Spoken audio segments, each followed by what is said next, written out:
정치권에서는 주말부터 때 아닌 역사전쟁이 벌어지고 있습니다. 이재명 경기지사의 미점령군이란 표현이 발단이 돼서요. 이재명 후보 캠프 대변인을 맡고 있는 민주당 홍정민 의원 연결해서 그 배경을 물어보도록 하겠습니다. 홍 의원님 안녕하세요. 예, 안녕하세요. 홍정민입니다. 네.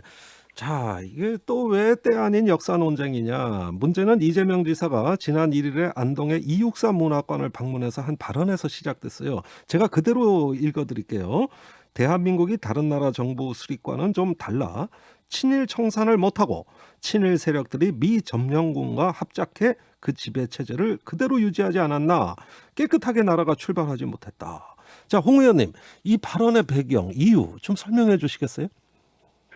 예, 우선 그 발언하신 장소를 좀 염두에 두시면, 예. 그 이육사 문화관에서 했고, 그리고 이제 아마 이육사 시인의 독립운동의 경의를 표하는 이런 차원에서 말씀을 하신 배경이고요. 예. 이 뒷부분까지 들어보면 이육사 시인께서 독립운동을 하시다가 옥사하셨는데도 불구하고 보상이나 예우가 아직 부족했다. 예. 그 이유는 친일 청산이 다 안 되지 않았기 때문이지 않냐. 뭐 이런 차원에서 말씀하신 걸로 이해하고 있습니다. 아, 그렇군요. 그러니까 그 장소의 취지에 맞는 발언이었다. 이렇게 말씀하시는데요. 자, 사실관계를 좀 짚어보겠습니다. 이재명 지사도 미군 스스로 포고령에서 점령군이라고 표현했다. 역사적 사실이다. 이렇게 해명을 하셨는데요. 근데 네. 그 메가더 포고령에는 점령이란 말 외에도 적당한 시기에 조선을 해방, 독립시키라는 연합국의 결심을 명심한다. 이런 전제도 나와 있거든요. 그래서 굳이 미점령군이란 한쪽만 강조하는 게 역사적인 객관적인 사실이라고 봐야 되느냐. 이런 논란입니다. 예. 사실은 그 아까 점령군이라는 이제 표현이 하나만 들어가 있었고, 이 전체 맥락을 아까 말씀을 드렸는데, 예.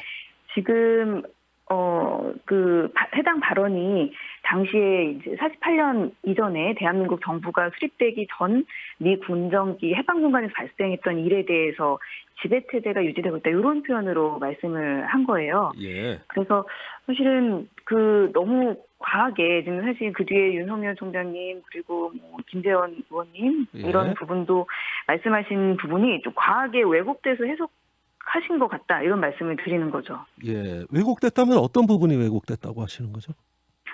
그 이제 윤석열 총장님이 그 이제 공지로 이렇게 띄운 내용을 보면 예. 어떻게 표현하셨냐면 미군은 점령군, 소련군은 해방군이라는 황당무계한 망언을 이재명 지사도 이어받았다. 예. 그리고 대한민국이 친일 세력과 미 점령군의 합작이다. 이런 식으로 좀 많이 과장하고 왜곡을 했어요. 예. 근데 실제로 이재명 지사님은 소련군을 해방군이라고 표현한 적도 없고, 네. 역시 미군과 마찬가지로 당시 48년 이전에는 점령군의 자격으로 일본에 대한 점령군의 자격으로 들어온 것이고, 예. 그리고 이게 당시에 그 친일 청산이 안 됐다는 표현을 지배체제가 이제 미 점령군 합작해 유지되지 않았냐 이런 표현을 예. 대한민국의 정통성을 부정했다 이렇게 완전히 좀 크게 받아들이셨단 말이죠. 예. 이 부분이 그러니까 이게 윤석열 총장이 묘하게 이렇게 이걸 비트셨는데 예. 대한민국이 친일 세력과 미점령군의 합작이라고 이렇게 하고 예. 뒤에 가서는 이념에 편향된 역사관을 가지고 있다. 예. 이재명 지사가 그리고 대한민국을 잘못된 이념을 추종하는 국가로 탈바꿈했다. 예. 이런 식으로 이제 발언을 하시는 게 예. 오히려 더 이렇게 아까 말씀드린 말하는 사람의 발언을 왜곡하고 조작하고 특히나 색깔론까지 입히는 예. 이런 방식이라고 보여져서 그게 좀 저도 보기에 좋지 않나 보입니다. 예, 보기에 좋지 않다. 이재명 지사는 곧바로 윤석열 전 총장에 대해서 구태 색깔 공세다 이렇게 반박을 했어요. 이게 말하자면 구태 색깔 공세로 또다시 어떤 그 과거의 정치를 하겠다 이런 시도로 보시나요? 그렇죠. 사실은 지금 국민의힘 같은 경우 뭐 지금은 아니고 좀 더 몇 년 전 이전에 반공이나 이런 이데올로기로 색깔 논쟁을 많이 썼었잖아요. 예. 과거 이제 보수 집단에서 예. 굉장히 60, 70년대에 쓰시던 그런 그 이념 논쟁으로 되돌아간 게 예. 저 같은 좀 3, 40대가 볼 때는 좀 황당하기도 하고 잘 와닿지 않는 그런 구태 정치로 보여요. 예. 구태 정치로 보인다. 그런데 네. 윤석열 전 총장이 이런 지적에 대해서 나는 색깔 논쟁할 생각, 이념 논쟁할 생각 초도 없다. 그러나 미래에 대한 도전을 제대로 할 수 있겠냐? 실용적 역사관과 세계관을 갖고 나라를 운영해야 되는 것 아니냐? 이 점을 지적한 거다. 이렇게 이야기하네요. 그 글에 사실 어디에 미래가 있는지 잘 모르겠습니다. 네. 예. 알겠습니다. 자, 그러니까 또 다른 그 정치인도 가세하고 있죠. 김재원 국민의힘 최고위원. 대한민국 건국이 잘못됐다면 왜 대한민국에서 도지사를 하면 대통령을 하는가? 북한으로 망명하든가 해야 되는 것 아닌가 하면서 북한까지 끌어들였어요. 이건 또 어떻게 보세요? 너무 나가신 것 같은데요. 예. 이 과거에 이제 반공 이데올로기로 낡은 발언을 하고 막말을 해서 사실은 국민팀이 망한 측면이 있었잖아요. 예. 이게 다시 부활하는 것 같은 느낌이 들고, 예. 사실 이렇게 원색적인 비난 발언을 하게 되면 더 거부감이 가니까 좀, 역사 논쟁을 하려면은 좀 이렇게 차분하게 합리적으로 사실을 적시하면서 해주셨으면 좋겠습니다. 예, 네. 그러면은요, 요 질문 꼭 드리고 싶은데요. 지금 그 국민의힘이 이제 당대표도 새로 뽑고 중도 확장 전략을 쓰고 있지 않습니까? 네. 그러면서 호남에 대해서도 구애를 하고 있고요. 그런데 이런 색깔론 프레임이 등장해가지고 그런 노력까지 다 잠식하게 되지 않을까요? 저도 그렇게 보고 안타깝고 최근에 그런 5.18이라든가 젊은 층에 대한 그런 행보가 사실 보기에 되게 좋아 보였고 응원하고 있었거든요. 예. 그런데 다시 이렇게 한 걸 보니 역시 바뀐 게 없구나 이런 느낌이 들었습니다. 예, 역시 옛날에 그 당이구나 이렇게 느끼셨다는 얘기인데, 자, 그 윤 전 총장의 경우에는 여기까지 얘기하고 있습니다. 국정 최고 책임자인 대통령이나 청와대가 어떠한 입장 표명도 없다는 것이 더 충격이다. 그러면은 이 역사 이념 문제에 대해 지금 대통령과 청와대가 끼어들어야 되는 거냐? 이렇게 또 해석될 수 있는데 어떻게 보십니까? 예, 아까 말씀드린 것처럼 이 발언 자체가 그러니까 그 윤석열 총장 발언 자체가 그러니까 발언자의 그 말을 왜곡한 거고요. 사실은 이 대통령까지 나서실 필요가 없다고 저는 생각하는 게 당시 건국 과정에서 친일 청산을 하지 못했다. 이런 비판조차 수용하지 못하는 게 지금 야당의 입장이지 않습니까? 예.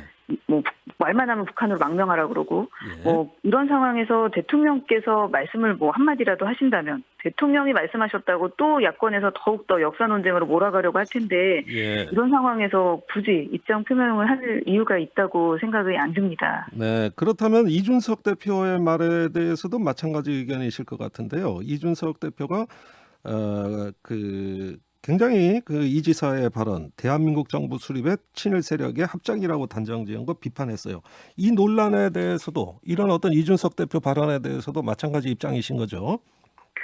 예, 사실 이준석 대표가 국민 분열을 통해서 정치적 이득을 보고자 하는 얄팍한 술수라고 말했는데 예. 아까 맥락에서 제가 앞서 말씀드린 것처럼 전혀 그런 맥락이 아니었고 네. 오히려 이 윤석열 전 총장님이나 김재원 전 의원님 그리고 이준석 대표님까지 나서서 야권 정치인들이 일제히 지금 예. 비난을 하면서 갈라치기를 오히려 더 시도하고 있단 말입니다. 예. 그래서 이런 국민 분열을 시도하는 부분에 대해서는 소모적인 논쟁은 좀 안 하셨으면 좋겠다 이런 생각이 듭니다. 알겠습니다. 이 이야기는 여기까지 하고요. 다른 문제 좀 여쭤볼게요. 지금 어제 열린 그 블라인드 국민 면접에서 이 지사가 3위를 했어요. 3위권 밖으로 밀려났어요. 면접이 끝난 후에 이 지사 뭐라고 말씀하시던가요?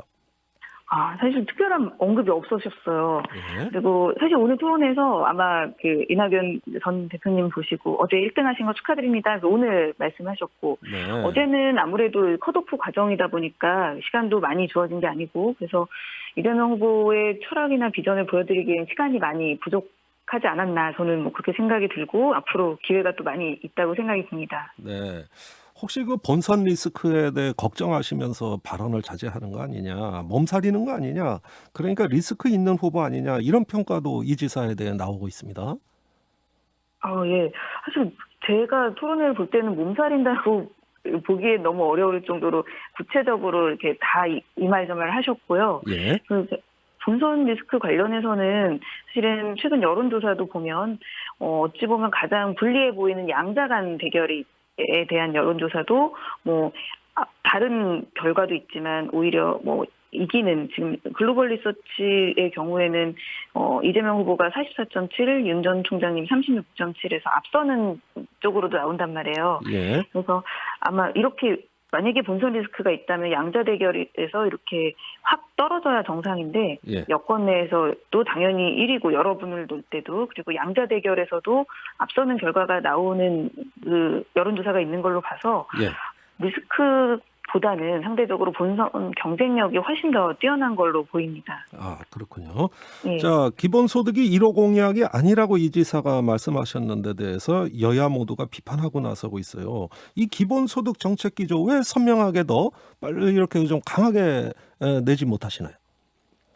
강하게 지금까지 내왔던 게 맞고 그 공약이 아니라고 한 표현이 조금 오해가 있을 수가 있는데 아직까지 공약을 본격적으로 말씀한 적이 없어요. 지금 출마 선언도 최근에 했고 예. 그리고 굳이 공약이라고 한다면 이 표현도 좀 꼭 넣으시는데 예. 그 성장이 제1호 공약이다. 예. 그리고 뭐 공약에는 번호를 매길 수 없을 정도로 뭐 그 크게 의미가 없다고 생각한다 이렇게 말을 했고 예. 그리고 기본소득도 역시 계속 추진하겠다 중요하다고 생각한다 이렇게 했기 때문에 사실 공약은이라고 딱 공약을 낸 적이 없기 때문에 당연히 예. 1호 공약은 아니지만 기본소득에 대해서 계속 정책 기조는 유지하겠다. 다만 국민분들의 공감대가 필요하고 단계적으로 하는 것이 필요하다. 이런 식으로 말씀하신 거죠. 알겠습니다. 마지막으로 여쭙겠습니다. 여권 대선 주자들의 이 이재명 지사에 대한 견제가 거세질 것 같아요. 왜 이재명이어야 하나 한 말씀으로 마치고자 합니다. 예. 사실은 이재명 지사님 출마 선언에서도 말한 것처럼 대한민국 경제가 대전환의 위기이다 보니까 네. 성장과 공정이 이제 함께 가야 된다고 하고 이게 뭐 공정한 규칙이 있어야 성장을 북돋고 성장이 있어야 그 기회를 바탕으로 공정한 사회를 만들 수 있다. 요 선순환 논리를 강조를 반복적으로 하고 계세요. 네. 이 부분에 대해서 사실은 뭐 누구나 할 수 있는 말 아닌가 이렇게 보실 수도 있는데 예. 지금까지 지나온 시간을 보면 성남시장하고 경기도지사를 하면서 항상 성과로 답을 해오신 부분이 있어요. 네. 국민분들께 신뢰를 충분히 드릴 수 있는 약속이라고 생각을 하고 그렇기 때문에 저나 많은 분들이 이재명 후보님을 지지한다고 생각을 합니다. 알겠습니다. 약속을 지키는 사람이기 때문에 그것이 바로 대통령이 돼야 되는 이유다. 이렇게 말씀하신 걸로 이해하겠습니다. 오늘 말씀 잘 들었습니다. 네, 감사합니다. 이재명 후보 캠프 대변인 민주당 홍정민 의원이었습니다.